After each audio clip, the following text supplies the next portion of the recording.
അസ്സലാമു അലൈക്കും വറഹ്മത്തുള്ളാഹി. പ്രിയമുള്ള വിദ്യാർത്ഥികളെ, സന്തോഷമല്ല എല്ലാവർക്കും? റാഹത്തല്ല?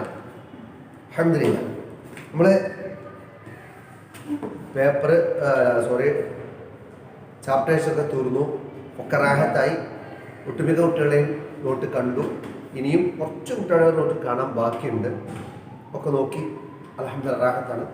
ഇനി ആരെങ്കിലും പൂർത്തിയാക്കാണെങ്കിൽ പെട്ടെന്ന് നോട്ടുകളൊക്കെ പൂർത്തിയാക്കണം. ഇൻഷാ അല്ലാഹ് ഏപ്രിൽ 3, 4 തീയതികളിലാണ് പൊതുപരീക്ഷ. നിങ്ങൾക്കറിയാം.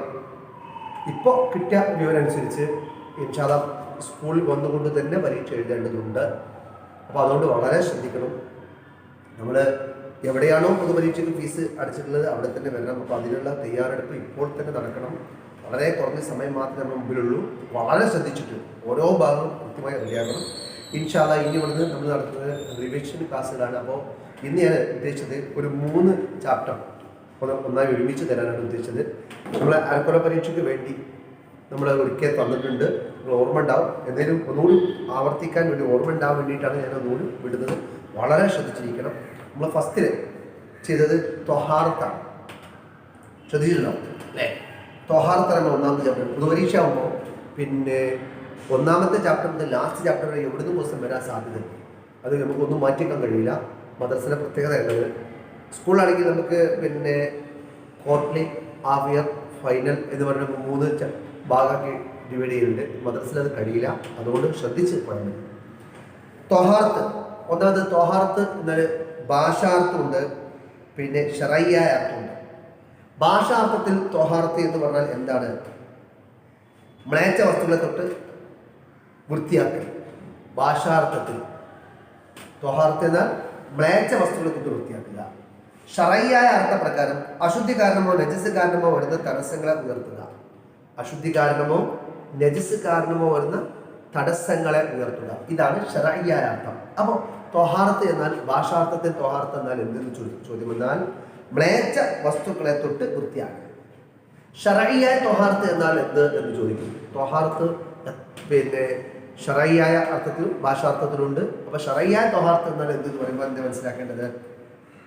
അശുദ്ധി കാരണമോ നജസ് കാരണമോ വരുന്ന തടസ്സങ്ങളെ ഉയർത്തലാണ് ശറയ്യായ ത്വഹാറത്ത്. പ്രത്യേകം ശ്രദ്ധിക്കുക. പിന്നെ ശുദ്ധി എത്ര വിധമാണ്? ഒരു പുസ്തകമുണ്ട്. ശുദ്ധി 2 വിധമാണ്. ഒന്ന് ചെറുതും വലുതുമായ അശുദ്ധി. 2 നജസ്സുകളെ തൊട്ട് ശുദ്ധിയാക്കുക. ഇങ്ങനെയാണ് ചെറുതും വലുതുമായ അശുദ്ധിയെ തൊട്ട് ശുദ്ധിയാക്കുക. 2 നജസ്സിനെ തൊട്ട് ശുദ്ധിയാക്കുക. 2 മനസ്സിലാക്കുക. ശുദ്ധി 2 വിധമാണ്. ചെറുതും വലുതുമായ അശുദ്ധിയെ തൊട്ട് ശുദ്ധിയാക്കുക. അവിടെ ശുദ്ധി 2 വിധം. ഒന്ന് ചെറിയ ശുദ്ധി, 2 വലിയ ശുദ്ധി എന്ന് പറയുന്നത് നമ്മൾ പഠിച്ചതാകരുത്. പക്ഷേ ഇവിടെ ശ്രദ്ധിക്കേണ്ടത് ഒന്ന് ചെറുതും വലുതുമായ അശുദ്ധിയെ തൊട്ട് ശുദ്ധിയാക്കുക. 2 നജസ്സുകളെ തൊട്ട് ശുദ്ധിയാക്കുക. ഇനി ചെറിയ അശുദ്ധി എന്ന് പറഞ്ഞാൽ എന്തിരിക്കാണ്? അത് ചെറുതും വലുതുമായതാണ്. ഒമോഹ ഇല്ലാത്ത അവസ്ഥയ്ക്കാണ് ചെറിയ അശുദ്ധി എന്ന് പറയുന്നത്. ചെറിയ അശുദ്ധിയാണ് എന്തിനാ? ഒമോഹ ഇല്ലാത്തൊരവസ്ഥയ്ക്ക്. പിന്നെ കുളി നിർബന്ധമാകുന്ന അവസ്ഥക്കാണ് എന്ന് പറയുന്നത് വലിയ അശുദ്ധി എന്ന് പറയുന്നത്. അപ്പോൾ രണ്ടും അങ്ങനെ തന്നെ മനസ്സിലാക്കി.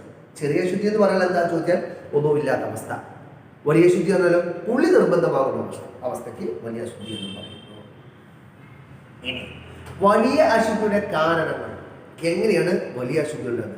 അതിൽ പറഞ്ഞത് ജനാബത്ത്, ഹൈള്, നിഫാസ്, വിലാത്ത്, ഷഹീദല്ലാത്ത മുസ്ലിം മരണപ്പെടൽ. 5 കാര്യം പറഞ്ഞത്. ഒന്നുകൂടി പറയാം.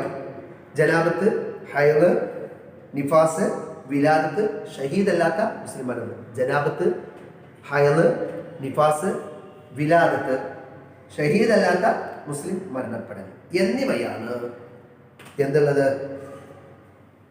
കുളി നിർബന്ധമാകുന്ന കാരണങ്ങളുള്ളത്. വലിയ ശുദ്ധിയുടെ കാരണങ്ങളുള്ളത്. ഇനി ജനാബത്ത് എന്താണെന്ന് ജസ്റ്റ് ഒന്ന് നിങ്ങൾ നോക്കിച്ചാൽ മതി. സമയം കൊണ്ടോ വലിയ പുറപ്പെടൽ കൊണ്ടോ ഉണ്ടാകുന്ന അശുദ്ധി ആണ് ജനാബത്ത്. ഇനി ചെറിയ അശുദ്ധിയുള്ളവർക്ക് ഹറാമായ കാര്യങ്ങളാണ് നമ്മൾ ശ്രദ്ധിക്കുന്നത്. ചെറിയ അശുദ്ധി അഥവാ ഉദൂ ഇല്ലാത്ത അവസ്ഥ. ഉദൂ ഇല്ലാത്തവർക്ക് ഹറാമായ കാര്യങ്ങൾ: നിസ്കാരം, സുജൂദ്, കഅബ തവാഫ് ചെയ്യൽ, ജുമുഅയുടെ ഖുതുബ ഓതൽ, മുസഹഫോ പഠിക്കാൻ വേണ്ടി ഖുർആൻ എഴുതപ്പെട്ടവർ തൊടുകയോ ചുമക്കുകയോ ചെയ്യൽ എന്നിവ ഹറാമാണ്. ഈ 5 കാര്യങ്ങൾ ആർക്ക്? ഉദൂ ഇല്ലാത്തവർക്ക് അഥവാ ചെറിയ അശുദ്ധി ഉള്ളവർ, അവർക്ക് ഹറാമായ കാര്യങ്ങൾ. ഒന്നുകൂടി ശ്രദ്ധിക്കുക. നിസ്കാരം, സുജൂദ്, കഅബ തവാഫ് ചെയ്യൽ, ജുമുഅയുടെ ഖുതുബ ഓതൽ, മുസാഫ് പഠിക്കാൻ വേണ്ടി ഖുർആൻ എഴുതപ്പെട്ടവരെ തൊടുകയോ ചുമക്കുകയോ ചെയ്യൽ. മുസാഫ് പഠിക്കാൻ വേണ്ടി ഖുർആൻ എഴുതപ്പെട്ട പേപ്പറോ പലകയോ അത് തൊടുക ചുമക്കുകയൊക്കെ ചെയ്യൽ ഒന്നും ഇല്ലാത്തവർക്ക് ഹറാമായ കാര്യമാണ് എന്ന് നിർദ്ദേശിക്കുക. പിന്നെ എന്നാൽ വകതിരിവുള്ള കുട്ടികൾക്ക് പഠനാവശ്യത്തിന് വേണ്ടി തൊടുകയോ ചുമക്കുകയോ ചെന്ന് തടയേണ്ടതില്ല.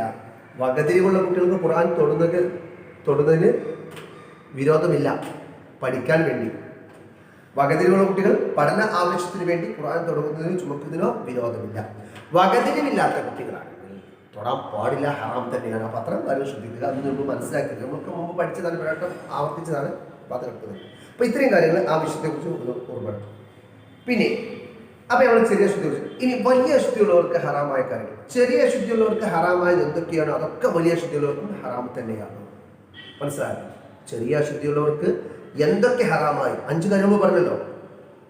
നിസ്കാരം, സുജൂദ്, കഅബ, തവാഫ് ചെയ്യുക, പിന്നെ ജുമഅയുടെ ഖുതുബ ഓതുക, പിന്നെ മുസഹഫ് പഠിക്കാൻ വേണ്ടി ഖുർആൻ എഴുതപ്പെട്ട പലകയോ മറ്റോ തൊടുക ചുമക്കുക എന്നൊക്കെ പറഞ്ഞല്ലോ. ഇത് ഒന്നും ഇല്ലാത്തവർക്ക് ഹറാമാകാൻ.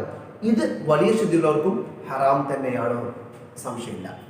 അതിന് പുറമെ ഈ വേറെ കുറച്ച് കാര്യങ്ങൾക്ക് ഖുർആൻ ഓതുക. ഒന്നുമില്ലാത്ത ഖുർആൻ ഓതാം, പക്ഷെ ഇവർക്ക് ഖുർആൻ ഓതാൻ പറ്റില്ല. പള്ളിയിൽ താമസിക്കാതെ പള്ളികളിൽ കടക്കുക. വലിയ ശുദ്ധികൾക്ക് കടക്കാൻ പാടില്ല. ഇത് കാര്യങ്ങൾ. ഇനി അയലോ നിഫാസോ ഉള്ളവർക്ക് ഇതിന് പുറമെ നോമ്പും ജിമാ മുട്ടുമക്കളിടയിൽ രമിക്കലും അവളെ സംയോഗം ചെയ്യപ്പെട്ടവളാണെങ്കിൽ അവളെ തലാഖ് ചൊല്ലലും ഹറാമാണ്. അയലോ നിഫാസോ അത് ശ്രദ്ധിച്ചാൽ ഒരു നോമ്പ് പറ്റില്ല. ഇനി നമ്മൾ ഹൈലോ നിഫാസോ ഉള്ള സമയങ്ങളിൽ ഹൈലോ നിഫാസിൻ്റെ സമയത്ത് അല്ലാതെ അതിൻ്റെ ടൈമൊന്നും തന്നെ ഇപ്പോൾ അങ്ങനത്തെ സമയത്ത് രോഗകാരമായ സ്ത്രീകളിൽ നിന്ന് പുറപ്പെടുന്ന രക്തമാണ് ഇസ്തിഹാദ. അപ്പോൾ ഇസ്തിഹാദ എന്നാൽ എന്തെന്ന് പറയും? ഇസ്തിഹാദ എന്നാൽ ഹൈലോ നിഫാസോ ഹൈലിൻ്റെയോ നിഫാസിൻ്റെയോ സമയങ്ങളിൽ അല്ലാതെ രോഗം കാരണമായ സ്ത്രീകളിൽ നിന്ന് പുറപ്പെടുന്ന രക്തത്തിന് ഇസ്തിഹാദത്ത് എന്ന് പറയുന്നു. ഹൈലിൻ്റെയോ നിഫാസിൻ്റെയോ സമയങ്ങളിൽ അല്ലാതെ രോഗം കാരണമായി സ്ത്രീകളിൽ നിന്ന് പുറത്തു വരുന്ന രക്തത്തിലേക്ക് എന്ത് പറയുന്നു?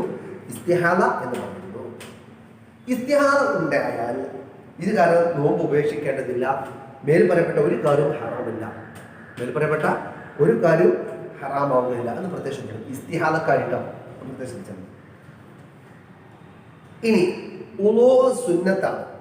സുന്നത്തുള്ള ചില കാര്യങ്ങളുണ്ട്. എന്തിനൊക്കെയാണ് ഇപ്പോൾ സുന്നത്തുള്ളത്? ഖുർആൻ ഓതുക, ഹദീസ് പാരായണം ചെയ്യുക, ബാങ്ക് വിളിക്കുക, ഇഖാമത്ത് കൊടുക്കുക, ഖബർ സിയാറത്ത് ചെയ്യുക, പള്ളിയിൽ പ്രവേശിക്കുക, ഉറങ്ങാൻ ഉദ്ദേശിക്കുക, സഅയ് ചെയ്യുക, അറഫയിൽ നിൽക്കുക, ജംറകളിൽ എറിയുക തുടങ്ങിയവയ്ക്കെല്ലാം ഒന്നു സുന്നത്താണ്. ഒന്ന് ജസ്റ്റ് ഓർമ്മാക്കിയാൽ മതി. ഒന്നു സുന്നത്ത്. ഖുർആൻ ഓതുക, ഒന്നും നിർബന്ധമൊന്നുമില്ല, പക്ഷേ സുന്നത്താണ്. അതുപോലെ തന്നെ ഹദീസ് പാരായണം ചെയ്യുക, അതിനും ഒന്നും നിർബന്ധമില്ല, സുന്നത്താണ്. പിന്നെ ബാങ്ക് കൊടുക്കുക, ബാങ്ക് വിളിക്കുക, ഇഖാമത്ത് കൊടുക്കുക, പിന്നെ ഖബർ സിയാറത്ത്, പള്ളിയിൽ പ്രവേശിക്കുക, പിന്നെ ഉറങ്ങാൻ ഉദ്ദേശിക്കുക, സഅയ് ചെയ്യുക, അറഫയിൽ നിൽക്കുക, ജംറകൾ കല്ലെറിയുക തുടങ്ങുക. ഇനി ഒരു ഒന്നുണ്ടാക്കുന്ന ഒരു സംഭവമുണ്ട്. വലിയ അശുദ്ധിയുള്ളവർ, കുളി നിർബന്ധമായ കാര്യമുണ്ട്. അവർ കുളിക്കുന്നതിൻ്റെ മുമ്പ് ഭക്ഷണം കഴിക്കാൻ ഉദ്ദേശിക്കുന്നുണ്ടെങ്കിൽ അവരും എന്ത് ചെയ്യണം? ഒന്നുകൊടുക്കുന്ന സുന്നത്താണ്. അവർക്ക് കുളിക്കാൻ ടൈം ഇട്ടില്ല, ഭക്ഷണം വിശക്കുന്നുണ്ട്, എന്നാൽ കുളിച്ചതിന് ശേഷമാണ് ഭക്ഷണം കഴിക്കേണ്ടത്. പക്ഷേ അതിന് അവർക്ക് അവസരം കിട്ടിയിട്ടില്ലെങ്കിൽ അവരെന്ത് ചെയ്യണം? ഒന്നു ഉണ്ടാക്കിയിട്ട് ഭക്ഷണം കഴിക്കുക. അതുകൂടി ഒന്ന് ശ്രദ്ധിച്ചാൽ മതി. ഇനി കുളി സുന്നത്തുള്ള ഒരുപാട് കാര്യങ്ങളുണ്ട്. ഏതാണ് നമ്മൾ കുറച്ച് ഒന്ന് സൂചിപ്പിച്ചു പോവുക. ഇപ്പം നേരത്തെ ഓരോ സുന്നത്തുള്ള കാര്യങ്ങൾ പറഞ്ഞു. ഇനി കുളി സുന്നത്തുള്ള കാര്യങ്ങൾ ഒന്ന് ജുമുഅ, പെരുന്നാൾ, ഗ്രഹണം, ഇസ്തിസ്കാർ എന്നീ നിസ്കാരം. ജുമാ നിസ്കാരം, പെരുന്നാൾ നിസ്കാരം, പിന്നെ ഗ്രഹണ നിസ്കാരം, ഇസ്തിസ്കാർ നിസ്കാരം. പിന്നെ മയ്യത്തിനെ കുളിപ്പിച്ചവർ മുസ്ലിം ആവുക, ഭ്രാന്ത്, ബോധക്ഷം എന്നിവ സുഖപ്പെടുക, മക്കയിലും മദീനയിലും പ്രവേശിക്കുക, ഹജ്ജിന്റെ അമലുകൾ ചെയ്യുക എന്നിവക്കും റമദാനിലെ എല്ലാ രാത്രിയും കുളിക്കൽ സുന്നത്താണ്. മനസ്സിലായല്ലോ? ഒന്ന് ജസ്റ്റ് ഒന്ന് നോക്കിയാൽ മതി. സുന്നത്ത്. പിന്നെ ഇസ്തിഹാദ ഉള്ളവർ നിസ്കാര സമയം കടന്ന ശേഷം രക്തം കഴുകി കളഞ്ഞ് പഞ്ഞി പോലെയുള്ള നിറച്ചു കെട്ടി ഒളവ് ചെയ്ത് ഉടനെ നിസ്കരിക്കണം. അപ്പോൾ ഇസ്തിഹാദക്കാരി നിസ്കാരത്തിന് സമയം ആയതിനു ശേഷം കഴുകി വൃത്തിയാക്കി പഞ്ഞി പോലത്തെ വെച്ച് കെട്ടിയതിനു ശേഷം ഉടനെ തന്നെ ഒന്നും ചെയ്യുകയും നിസ്കരിക്കുകയും ചെയ്യണം. അത് ജസ്റ്റ് ഒന്ന് മനസ്സിലാക്കി വെക്കുക. ഇനി ഒരു ഹദീസിൽ അബൂ ഹുബൈഷ റളിയല്ലാഹുവിന്റെ മകൾ നബി സല്ലല്ലാഹു അലൈഹി വസല്ലം ചോദിച്ചു, യാ റസൂലല്ലാഹ് ഇന്നി ഇംറാഅത്തുൻ ഉസ്തഹാദ ഫലാ അത്ഹർ അഫഅദു സ്വലാത്ത. നബിയെ, ഞാൻ ഇസ്തിഹാദയുള്ള പെണ്ണാണ്, ഞാൻ ശുദ്ധിയാകുന്നില്ല, അതുകൊണ്ട് ഞാൻ നിസ്കാരം ഒഴിവാക്കട്ടെയോ എന്നാണ് ചോദ്യം, ആ പെണ്ണിനെ ചോദ്യം. ഫഖാല, അപ്പോൾ നബി സല്ലല്ലാഹു അലൈഹി വസല്ലം പറഞ്ഞു, ലാ, ഒഴിവാക്കാൻ പറ്റില്ല. ഇന്നമാ ദാലിക ഇർഖുൻ, അതൊരു നരമ്പ് രോഗമാണ്. വലൈസ ബിഹൈലിൻ, അത് ഹൈലല്ല. ഫൈദാ അഖബൽത ഹൈലതുകി ഫദഇ സ്വലാ, നിന്റെ ഹൈലിന്റെ ടൈം എത്തിക്കഴിഞ്ഞാൽ നിസ്കാരം ഒഴിവാക്കുക.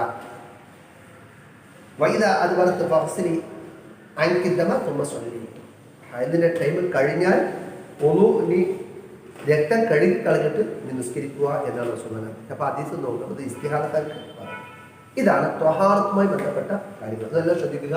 ത്വഹാറത്തുള്ള തുടക്കമുണ്ട്. ത്വഹാറത്ത് എന്നാൽ ശറഈയായ അർത്ഥം, ഭാഷാർത്ഥത്തിൽ എന്താ രണ്ടുകൾ മനസ്സിലാക്കി. പിന്നെ അശുദ്ധികൾ രണ്ട് വിധമാണെന്ന് മനസ്സിലാക്കി. ഒന്ന് ചെറുതും വലുതുമായ അശുദ്ധി, രണ്ട് നജസിൽ നിന്ന് ശുദ്ധിയാക്കുക. ചെറുതും വലുതുമായ അശുദ്ധിയെ ശുദ്ധിയാക്കുക, രണ്ട് നജസിൽ നിന്ന് ശുദ്ധിയാക്കുക, രണ്ടെണ്ണം പറഞ്ഞു. ചെറിയ അശുദ്ധിയാണ് ഒന്നുമില്ലാത്ത അവസ്ഥയാണ്, വലിയ അശുദ്ധിയാണ് കുളി നിർബന്ധമാകുന്ന അവസ്ഥയെന്ന് പറഞ്ഞു. ഇനി കുളി നിർബന്ധമാകുന്ന കാര്യങ്ങളെക്കുറിച്ച് നമ്മൾ പറഞ്ഞു. പിന്നെ ഹൈദ്, നിഫാസ്, പിന്നെ പ്രസവിക്കൽ, ഷഹീദല്ലാത്ത മുസ്ലിം മരണപ്പെടൽ തുടങ്ങിയ കാര്യങ്ങൾ നമ്മൾ, ജനാബത്ത് തുടങ്ങിയ കാര്യങ്ങൾ നമ്മൾ പറഞ്ഞു. ഇനി അവിടെ ചെയ്യേണ്ട കാര്യങ്ങൾ, പിന്നെ ഒതു ഇല്ലാത്തവർക്ക് ഹറാമായ കാര്യങ്ങളെ കുറിച്ച് പറഞ്ഞു. കുളി നിർബന്ധമുള്ളവർക്ക് ഹറാമായ കാര്യങ്ങളെ കുറിച്ച് പറഞ്ഞു. ഒതു എടുക്കൽ സുന്നത്തുള്ള കാര്യങ്ങൾ എപ്പോഴൊക്കെയാണെന്ന് പറഞ്ഞു. പിന്നെ അതേപോലെ തന്നെ നമ്മുടെ വലിയ അശുദ്ധിയുള്ളവർക്ക് പിന്നെ ചെയ്യാൻ പറ്റാത്ത കാര്യങ്ങളെ പറഞ്ഞു. പിന്നെ അതുപോലെ തന്നെ കുളിക്കൽ സുന്നത്തുള്ള കാര്യങ്ങൾ പറഞ്ഞു. ഒതു എടുക്കൽ സുന്നത്തുള്ള കാര്യം പറഞ്ഞു, കുളിക്കൽ സുന്നത്തുള്ള കാര്യങ്ങൾ നമ്മൾ പറഞ്ഞു. ഇത്തിരി കാര്യങ്ങൾ ശ്രദ്ധിക്കുക. പിന്നെ ഇസ്തിഹാദത്ത് എന്നാൽ എന്താണെന്ന് നമ്മൾ പറഞ്ഞു. അതൊക്കെ ഒന്ന് ജസ്റ്റ് ഒന്ന് നിങ്ങൾ ശ്രദ്ധിച്ച് നിലനിൽക്കുക. ഇനി അടുത്തത് നമ്മൾ തയമ്മുമിനെ കുറിച്ചാണ് സൂചിപ്പിക്കുന്നത്. നല്ലപോലെ ശ്രദ്ധിക്കണം. തയമ്മും എന്നാൽ എന്താണെന്ന് അത് ഒരു ക്വസ്റ്റ്യൻ വരിക. ആ ക്വസ്റ്റ്യൻ ആൻസർ ചില നിബന്ധനകളോട് കൂടി മുഖത്തിലും രണ്ട് കൈകളിലും മണ്ണ് ചേർക്കലിലേക്കാണ് തയമ്മും എന്ന് പറയുന്നത്. ചില നിബന്ധനകളോട് കൂടി മുഖത്തിലും രണ്ട് കൈകളിലേക്കും മണ്ണ് ചേർക്കലിലേക്ക് പറഞ്ഞ പേരാണ് തയമ്മും. മനസ്സിലാണ്ടല്ലോ. അപ്പോൾ തയമ്മം എന്നാൽ അതിൻ്റെ ആൻസറാണത്. ഇനി എപ്പോഴൊക്കെയാണ് തയമ്മം ചെയ്യുന്നത്? വെള്ളം ലഭിക്കാതിരിക്കുകയോ ഉപയോഗിക്കാൻ കഴിയാതിരിക്കുകയോ ചെയ്താൽ വുളൂഇന് കുളിക്കും പകരം തയമ്മം ചെയ്യൽ വാജിബാണ്. അപ്പോൾ തയമ്മം ചെയ്യൽ വാജിബാകുന്നത് എപ്പോഴാണ്? തയമ്മം വാജിബ്. ഒരു അടുത്ത ക്വസ്റ്റ്യൻ, അതിൻ്റെ ആൻസർ ആണെന്ത്? വെള്ളം ലഭിക്കാതിരിക്കുകയോ ഉപയോഗിക്കാൻ കഴിയാതിരിക്കുകയോ ചെയ്താൽ വുളൂഇന് കുളിക്കും പകരം തയമ്മം ചെയ്യൽ വാജിബാണ്. രണ്ടര മനസ്സിലായില്ല. ഒന്ന് തയമ്മം എന്നാൽ എന്തെന്ന് മനസ്സിലായി. രണ്ട്, തയമ്മം ചെയ്യൽ വാജിബാണ് എപ്പോൾ. അതിൻ്റെ ആൻസർ കിട്ടി. അടുത്തത്, ശുദ്ധിയുള്ള തനിച്ച പൊടിമണ്ണായിരിക്കുക, തയമ്മമിന്റെ മുമ്പ് ശരീരത്തിലുള്ള നജസുകൾ നീക്കുക, വെള്ളം ഉപയോഗിക്കാൻ കഴിവില്ലാതിരിക്കുക, സമയം കടന്ന ശേഷം തയമ്മം ചെയ്യുക എന്നിവ തയമ്മമിന്റെ ഷർത്തുകളാകുന്നു. അപ്പൊ തയമ്മമിന്റെ ഷർത്തുകൾ ഏതൊക്കെ? ചോദ്യം. അതിന്റെ ആൻസർ, ശുദ്ധിയുള്ള തനിച്ച പൊടിമണ്ണായിരിക്കുക 1, തയമ്മമിന്റെ മുമ്പ് ശരീരത്തിലുള്ള നജസുകൾ നീക്കുക 2, വെള്ളം ഉപയോഗിക്കാൻ കഴിവില്ലാതിരിക്കുക 3, സമയം കടന്ന ശേഷം തയമ്മം ചെയ്യുക 4 ഷർത്തുകളാണ് തയമ്മമിന്റെ ഷർത്തുകൾ. മനസ്സിലായില്ല? അപ്പൊ തയമ്മം എന്നാൽ എന്ത് എന്ന് നമ്മൾ പഠിച്ചു. പിന്നെ തയമ്മം ചെയ്യൽ വാജിബാണ് എപ്പോൾ എന്ന് പഠിച്ചു. തയമ്മമിന്റെ ഷർത്തുകൾ എത്ര, 4 ഏതൊക്കെ, അത് നമ്മൾ പഠിച്ചു കഴിഞ്ഞു. ഇനി ഇൻഷാ അല്ലാഹ് അടുത്ത തയമ്മമിന്റെ ഫർളുകൾ 6 ആകുന്നു. തയമ്മമിന്റെ ഫർളുകൾ 6 ആകുന്നു.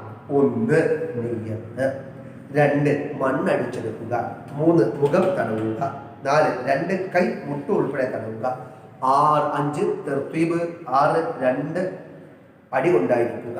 മനസ്സിലായല്ലോ? ഇതാണ് തയമ്മമിന്റെ ഫർളുകൾ. തയമ്മമിന്റെ ഷർത്ത് 4 എന്ന് പറഞ്ഞു, തയമ്മമിന്റെ ഫർള് 6 എന്ന് പറഞ്ഞു. ഇനി നിയ്യത്ത് ചെയ്യുമ്പോൾ നിസ്കാരം അല്ലെങ്കിൽ അതുപോലെയുള്ള ഹലാലാക്കാൻ വേണ്ടി ഞാൻ തയമ്മം ചെയ്യുന്നു എന്ന് കരുതണം എന്ന് വളരെ ശ്രദ്ധിക്കണം. ഫർള് നിസ്കാരത്തെ ഹലാലാക്കാൻ വേണ്ടി എന്ന് കരുതിയാൽ ഫർള് നിസ്കാരം ഒന്ന് മാത്രവും ജനാബത്ത് നിസ്കാരം സുന്നത്ത് നിസ്കാരങ്ങൾ എന്നിവ നിസ്കരിക്കാം. ഏത് ഫർള് നിസ്കാരത്തെ ഹലാലാക്കുന്നു എന്ന് കരുതിയാൽ. എന്നാൽ നിസ്കാരത്തെ ഹലാലാക്കാൻ എന്നോ സുന്നത്ത് നിസ്കാരത്തെ ഹലാലാക്കാൻ എന്നോ കരുതിയാൽ ഫർള് നിസ്കരിക്കാൻ പറ്റൂല. മനസ്സിലായില്ല? അപ്പൊ ഫർള് നിസ്കരിക്കണമെങ്കിൽ ഫർള് നിസ്കാരത്തെ ഹലാലാക്കാൻ വേണ്ടി ഞാൻ തയമ്മം ചെയ്യുന്നു എന്ന് തന്നെ കരുതണം.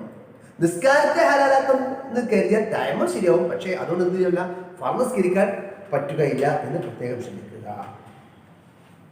അശുദ്ധി ഉയർത്തുന്നു എന്നോ തൈമം എന്ന ഫർദിനെ വീട്ടുന്നു എന്നോ നീതി ചെയ്താലും മതിയാവുകയില്ല. അങ്ങനെ ചെയ്താൽ തൈമം ശരിയാവില്ല എന്ന് ശ്രദ്ധിക്കുക. മനസ്സിലായല്ലോ നിയത്തിനെ കുറിച്ച്. ഇനി രോഗത്തിന് വേണ്ടിയോ മുറിവിന് വേണ്ടിയോ ഹലാലായ യാത്രക്കാരന് വെള്ളം ലഭിക്കാത്തതിന് വേണ്ടിയോ തൈമം ചെയ്ത് നിസ്കരിച്ചാൽ ആ നിസ്കാരം മടക്കേണ്ടതില്ല. രോഗത്തിന് വേണ്ടിയോ മുറിവിന് വേണ്ടിയോ ഹലാലായ യാത്രക്കാരന് വെള്ളം ലഭിക്കാത്തതിന് വേണ്ടിയോ തൈമം ചെയ്ത് നിസ്കരിച്ചാൽ ആ നിസ്കാരം മടക്കേണ്ടതില്ല. മുറിവിന്റെ മേൽ മറയുണ്ടെങ്കിൽ അത് നീക്കൽ നിർബന്ധമാണ്. തൈമം ചെയ്യുമ്പോൾ അത് നീക്കൽ നിർബന്ധമാണ്. നീക്കാൻ കഴിയാത്തതാണെങ്കിൽ മുറിവിന്റെ നീക്കാൻ കഴിയാത്തതാണെങ്കിൽ അതിന്റെ മീതെ വെള്ളം കൊണ്ട് തടവുകയും തൈമം ചെയ്യുകയും വേണം. ഓടോടുകൂടിയാണ് മുറിവ് മറച്ചതെങ്കിൽ നിസ്കാരം മടക്കേണ്ടതില്ല. എല്ലാം ശ്രദ്ധിക്കണം. മുറിവിന് വേണ്ടിയിട്ടാണ് ഒരാൾ തൈമം ചെയ്യുന്നതെങ്കിൽ അവിടെ നിസ്കാരം മടക്കേണ്ടതില്ല. പക്ഷെ എന്താവണം, ആ മുറിവിന്റെ മേലെ മറ ഉണ്ടാകാൻ പാടില്ല എന്ന് പറയും. അതിന് മേലെ മറ ഉണ്ടെങ്കിൽ ആ മറന്റെ മേലെ തടവിന് ശേഷം തൈമം ചെയ്യണം. പക്ഷെ ഈ മറ എന്ന് പറഞ്ഞാൽ തടസ്സം ഉണ്ടായത് ഒന്നുവിന് ശേഷമാണ്. ഒന്നു മുറിയാതെയാണ് തടവിച്ചെങ്കിൽ പിന്നെ നിസ്കാരം മടക്കേണ്ടതില്ല. ഒന്നും ഇല്ലാതെ ബാൻഡേജ് വെച്ച് കെട്ടിയതിന് ശേഷം പിന്നെ തൈമം ചെയ്ത് മടക്കണം. നേരെ വെച്ചു ബാൻഡേജ് ഒന്നുമില്ല, ഫ്രീ ആണ്. പക്ഷെ മുറിവുണ്ട്, വെള്ളം നിൽക്കാൻ പറ്റില്ല. പക്ഷെ മുറിവ് മറച്ചിട്ടില്ല എന്നാൽ തൈമം ചെയ്താൽ മതി, പിന്നെ നിസ്കാരം മടക്കേണ്ടതില്ല. കാര്യങ്ങളൊക്കെ മനസ്സിലായി ശ്രദ്ധിക്കുക. 2 അവയവങ്ങളിൽ മുറിവുണ്ടായാൽ 2 തൈമം വേണം. 2 അവയവങ്ങളിൽ മുറിവുണ്ടായാൽ 2 തൈമം. ഇപ്പം മുഖം ഒരു അവയവമാണ്, കൈ മറ്റൊരു അവയവമാണ്. അപ്പോൾ ഈ മുഖത്ത് മുറിവുണ്ട്, കൈയിന് മുറിവുണ്ടെങ്കിൽ 2 തൈമം വേണം. എന്നാൽ 2 കൈ 2 കാൽ ഇത് ഒരു അവയവമായിട്ടാണ് പരിഗണിക്കുക. അതുകൊണ്ട് തന്നെ 2 കൈയിലും മുറിവുണ്ടെങ്കിൽ 1 തൈമം മതി. 2 കാലിലും മുറിവുണ്ടെങ്കിൽ 1 തൈമം മതി. കയ്യിലും ഒരു കാലിലും ഒരു കയ്യിലും മുറിവുണ്ടെങ്കിൽ 2 തൈമം വേണം. അത് 2 അവയവമായിട്ട്. അപ്പോൾ 2 കൈകൾ ഒരു അവയവമായിട്ടും 2 കാൽ ഒരു അവയവമായിട്ടും പരിഗണിക്കുക. അത് പ്രത്യേകം ശ്രദ്ധിക്കുക. സ്വഹിയായ സ്ഥലം കഴുകി മുറിവിന് വേണ്ടി തൈമം ചെയ്ത് കഴിഞ്ഞ ശേഷം അതിന് ശേഷമുള്ള അവയവം കഴുകാൻ പാടുള്ളൂ. കൈ രണ്ടും ഒരു അവയവമായാണ് പരിഗണിക്കുക. 2 കാലും അപ്രകാരം തന്നെയാണ് എന്ന് പ്രത്യേകം ശ്രദ്ധിക്കുക. ഓരോ മുറിയുന്ന കാര്യങ്ങൾ കൊണ്ടും മുർത്തദാവൽ കൊണ്ടും വെള്ളം ഇല്ലാത്തതിന് വേണ്ടി തൈമം ചെയ്തതിന് വെള്ളം ലഭിക്കൽ എന്നിവ കൊണ്ടും തൈമം ബാത്തിലാവും. ഓരോ മുറിയുന്ന കാര്യങ്ങളോട് തൈമം ബാത്തിലാവും. പിന്നെ മുർത്തദാവൽ കൊണ്ടും തൈമം ബാത്തിലാവും. വെള്ളം ഇല്ലാത്തതിന് വേണ്ടി തൈമം ചെയ്തതിന് വെള്ളം ലഭിക്കൽ കൊണ്ടും തൈമം ചെയ്യും ബാത്തിലാവും. ഈ 3 കാര്യം തൈമം ബാത്തിലാവുന്ന കാര്യങ്ങളൊക്കെ ശ്രദ്ധിക്കുക. 1 മുറിഞ്ഞാൽ തൈമം ബാത്തിലായി. 2 മുർത്തദായി തൈമം ബാത്തിലായി. 3 വെള്ളമില്ലാത്തത് കൊണ്ടായിരുന്നു തൈമം ചെയ്തത്. പക്ഷെ തൈമം ചെയ്തതിനു ശേഷം വെള്ളം കിട്ടി, അപ്പോഴും തൈമം ബാത്തിലായി. അത് ശ്രദ്ധിച്ചാൽ മതി. ഒളുവിന്റെ സുന്നത്തുകളിൽ നിന്ന് തൈമമിൽ വരാവുന്ന എല്ലാ കാര്യവും തൈമമിന്റെ സുന്നത്തും 3 തവണ സുന്നത്തില്ല. ഒളുവിന്റെ സുന്നത്ത് തൈമത്തിൽ വരാവുന്നതൊക്കെ തൈമന്റെ സുന്നത്താണ്. പക്ഷെ 3 തവണ തടയണം എന്ന് ഒളുവിൽ പറയുന്ന സുന്നത്തുണ്ട്. പക്ഷെ തൈമിൽ 1 തവണ ഉണ്ടാകും.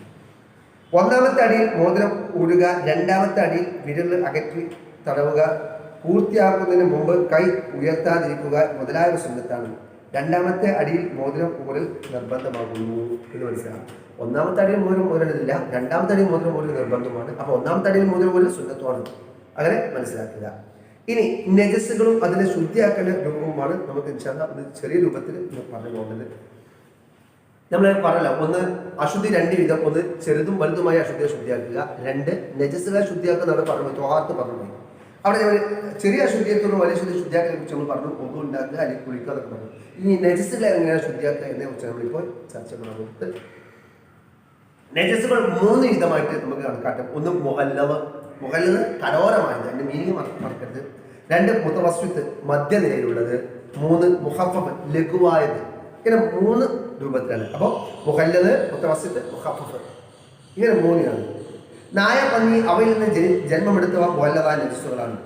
കാഷ്ടമൂത്രം, രക്തം, ചലം, മതിയെ ആമാശയത്തിൽ എത്തിയ ശേഷം ഛർദ്ദിച്ചത്, മനുഷ്യൻ അല്ലാത്ത ഭക്ഷിക്കപ്പെടാത്ത ജീവികളുടെ പാൽ, മൃഗങ്ങൾ തേട്ടി അരച്ചത്, മനുഷ്യൻ, മത്സ്യം, ജറാദ് എന്നിവ അല്ലാത്തതിന്റെ ശവം, ലഹരി ദ്രവങ്ങൾ എന്നിവ മുത്തവസ്വിത്താണ്. മുത്തവസ്വിത്തായ നജസ്സുകൾ നമ്മൾ എഴുതി. ഇനി 2 വയസ്സ് പൂർത്തിയാകാത്ത പാൽ അല്ലാതെ മറ്റൊന്നും ഭക്ഷിക്കാത്ത ആൺകുട്ടികളുടെ മൂത്രം മുഖഫഫായ നജസ്സാണ്. 3 പറഞ്ഞു അല്ലേ? മുഹല്ലത് നായ, പന്നി അവയിൽ നിന്ന് ജന്മം കൊടുത്തത്. മുത്തവസ്വിത്ത് രക്തം, ചലം തുടങ്ങി കാര്യങ്ങൾ. മുഖഫഫ് 2 വയസ്സ് തികയാത്ത പാലല്ലാത്ത മറ്റൊന്നും ഭക്ഷിക്കാത്ത ആൺകുട്ടികളുടെ മൂത്രം, അതാണ് മുഖഫഫ്. മനസ്സിലായി? ഇനി നജസ്സുകളിൽ ലഹരി ദ്രാവകങ്ങൾ സ്വയം സുർക്കയാവൽ കൊണ്ട് ശുദ്ധിയാവും. ലഹരി ദ്രവ്യം സ്വയം സൂക്ഷിയല്ല. നായ, പന്നി അവയിൽ നിന്ന് ജന്മമെടുത്തത് കൊണ്ട് എന്നിവ അല്ലാത്ത ശവം തോലിൽ ഊറക്കെടുത്ത് കൊണ്ടും ശുദ്ധിയാകും. ശവത്തിന്റെ തോല് നായയുടെയും പന്നിയുടെയും അവയിൽ നിന്ന് ജന്മമെടുത്തവരുടെയും അല്ലാത്ത ശവങ്ങളുടെ തോല് അതൊരിക്കലും ശുദ്ധിയാവില്ല. നായ, പന്നി ഒരിക്കലും ശുദ്ധിയാവില്ല. അതുകൊണ്ടാണ് അതല്ലാത്തത് എന്ന് പറഞ്ഞത്. അത് ശ്രദ്ധിച്ചാൽ മതി. മറ്റൊന്നും ശുദ്ധിയാകുന്നതല്ല. ഇനി മുഹല്ലതായ നജസ് കൊണ്ട് മലിനമായ 7 തവണ കഴുകണം. ഏതോ നായ, പന്നി എന്നിവ മലിനമായ 7 തവണ കഴുകുകയും അതിലൊരു തവണ ശുദ്ധിയുള്ള മണ്ണ് കലക്കിയ വെള്ളം കൊണ്ട് കഴുകുകയും ചെയ്യുമ്പോഴാണ് അത് എന്ത് ചെയ്യണത്? ശുദ്ധിയാകുന്നത്. മനസ്സിലായല്ലോ? മുഹല്ലതായ നജസ് ആകുമ്പോൾ അത് മനസ്സിലാക്കുക. ഇനി നജസിന്റെ തടിയുണ്ടെങ്കിൽ ആദ്യം അത് നീക്കണം. അതിനാലുള്ള കഴുകൽ എത്ര പ്രാവശ്യമായാലും ഒരു തവണയായി മാത്രമേ പരിഗണിക്കുകയുള്ളൂ. നജസിന്റെ തടിയാണ് നായ കൊണ്ടോ പന്നി കൊണ്ടോ ഉണ്ടായി. നജസിന്റെ തടി ഉണ്ട്, നായ കാഷ്ടിച്ചതാണ്. എന്നാൽ കാഷ്ടം കളയോളം കഴുകണം. ശേഷമാണ് എന്ത് ചെയ്യേണ്ടത്? 6 വട്ടം കഴുകണം. അതൊരുപാട് വട്ടം കഴുകി. നമ്മൾ 5 വട്ടം കഴുകിയിട്ടാണ് നജസിന്റെ തടി നീങ്ങിയതെങ്കിൽ ഇനി 2 വട്ടം കഴിക്കാൻ മതിയാവില്ല. അത് ഒരു തവണയിൽ പരിഗണിക്കുന്നു. അതെല്ലാം മുത്തവസ്സത്തായ നജസ് കൊണ്ട് മലിനമായാൽ നജസിന്റെ നിറം, മണം, രുചി നജസിന്റെ നിറം, മണം, രുചി എന്നിവ നീങ്ങുന്നത് വരെ കഴുകണം. പ്രയാസപ്പെട്ട് കഴുകിയിട്ടും നിറമോ മണമോ രണ്ടാലൊന്നും നീങ്ങിയിട്ടില്ലെങ്കിൽ വിരോധമില്ല. നിറമോ മണമോ തടിണ്ടാൻ പറ്റില്ല കേട്ടോ. അത് എപ്പോഴും നീക്കണം. രണ്ടും കൂടിയോ രുചി മാത്രമോ അവശേഷിച്ചാൽ ശുദ്ധി ആകുന്നതല്ല. മുറിച്ചു കളയൽ അല്ലാതെ മാർഗമില്ലാത്ത ഘട്ടത്തിൽ പൊറുക്കപ്പെടുന്നതാണ്. പ്രത്യേകം മനസ്സിലാക്കി മതി. മുഖഫവായ നജസ് കൊണ്ട് മലിനപ്പെട്ടാൽ നജസ് ആയ സ്ഥലം മുഴുവൻ അത് എത്തുന്ന നിലക്ക് മൂത്രത്തേക്കാൾ കൂടുതൽ വെള്ളം കുടഞ്ഞാൽ മതി, കഴുകേണ്ടതില്ല. ഏത്? മുഖഫവായ നജസ് കൊണ്ട് അശുദ്ധിയായാൽ മൂത്രത്തേക്കാൾ അധികം വെള്ളം എത്തുന്ന നിലക്ക് കുടഞ്ഞാൽ മതി, കഴുകേണ്ടതില്ല. അപ്പൊ നമ്മൾ മുഖഫഫ്, മുഹല്ലദ്, മുത്തവസ്സിത്ത്, മുഖഫഫ് 3 ശുദ്ധിയാക്കേണ്ട രൂപം പറഞ്ഞു. ഇനി കിണറ്റിലെ കുറഞ്ഞ വെള്ളം മലിനമായാൽ വെള്ളം വറ്റിച്ചു ശുദ്ധിയാക്കാൻ കഴിയുകയില്ല. അതിലേക്ക് വെള്ളം ഒഴിച്ചു 2 കൊല്ലത്ത് തികയ്ക്കുകയാണ് വേണ്ടത്. 2 കൊല്ലം എന്ന് പറഞ്ഞാൽ 200 ലിറ്റർ വെള്ളം തികയ്ക്കുകയാണ് വേണ്ടത്. ഭക്ഷിക്കപ്പെടുന്ന ജീവികളിൽ നിന്ന് പിരിഞ്ഞ രോമം, തൂവൽ, ശവത്തിന്റെ തോലുറച്ച മുട്ട, നായ, പന്നി അല്ലാത്തവരുടെ മണിയെ, 8 കാലിയുടെ വല എന്നിവ ത്വാഹിറാണ്. ശ്രദ്ധിക്കുക, അത് ത്വാഹിറാണ്.